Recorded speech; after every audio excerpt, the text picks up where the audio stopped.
So ఈరోజు మనం survey చేస్తున్న ఒక కాలేజీని. సో ఆ కాలేజ్ ఏంటి, ఆ కాలేజ్ డీటెయిల్స్ ఏంటి, ఆ కాలేజ్ ఎక్కడుంది అన్నది వాళ్ళని అడిగి తెలుసుకుందాం. ఎందుకంటే అడ్మిషన్స్ టైమ్ కన్ఫ్యూజన్లో ఉంటే చాలా మంది ఎక్కడ జాయిన్ చేయాలన్నది. సో ఒకసారి వాళ్ళని అడిగి తెలుసుకుందాం. సార్, మీ పాప వాళ్ళని ఎక్కడ జాయిన్ చేస్తున్నారు, ఏ ఊరు? కామర్కోట తపస్య కాలేజ్ అండి, జూనియర్ కాలేజ్.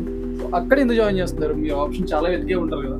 మామూలుగా 10th అయిన తర్వాత ఏ కాలేజీలో జాయిన్ చేయాలని చెప్పి కొంచెం జంగారెడ్డి, ఏలూరు కానీ ఇటు కామర్కోట, భీమడోలు అనే కాలేజీలు సర్వే చేసామండి మొత్తం ఏరియా అంతా. కొంచెం కొత్తగా పెట్టారు తపస్య కాలేజీ.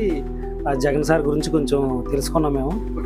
ఇంకా సరే ఒకసారి వెళ్ళి ఎగ్జామ్ రాసిన తర్వాత మాట్లాడదామని చెప్పి ఎగ్జామ్ రాయించే మార్కులు బాగా వచ్చినాయి కాబట్టి. సో జగన్ సార్ అంటే ఆయనకి ఏమైనా ఎక్స్పీరియన్స్ ఉందా? 26 ఎక్స్పీరియన్స్ ఉందని తెలిసింది నాకు. నిజమేనండి. అయితే వెళ్ళాము, ఆయన మాటలను బట్టి నాకు అర్థమైంది ఆ ఎడ్యుకేషన్ బాగుంటుంది, పిల్లల కేరింగ్ కానీ కాలేజీలో అన్ని విధాలు బాగుంటుందని ఐడియా వచ్చి ఇంకా అక్కడే జాయిన్ చేద్దామని ఆలోచన నిర్ణయించుకుని. సో క్యాంపస్ బయటకు ఉంటుందా, మెయిన్ రోడ్లు లోపలికి ఉండి సెక్యూరిటీగా ఉంటుంది? కొంచెం లోనికి ఉంటుందండి సెక్యూరిటీగా. చుట్టూ ప్రయారీ కూడా బిల్డింగ్స్ అవి బాగా కట్టారు. చూసాం మొత్తం కాలేజీ మొత్తం తిరిగి, రూమ్స్ అన్ని బాగున్నాయి, మొత్తం ఏరియా చూసామండి. AC campus, non AC? AC campus అండి. సో ఫీజు మీకు రీజనబుల్ అనిపించిందా లేకపోతే ఎక్కువ అనిపించిందా? రీజనబుల్లేనండి, రీజనబుల్లే. మేము కూడా ఇద్దరు పాపను చదివించాలని చెప్పి నేను కొంచెం టెన్షన్ పడ్డాను.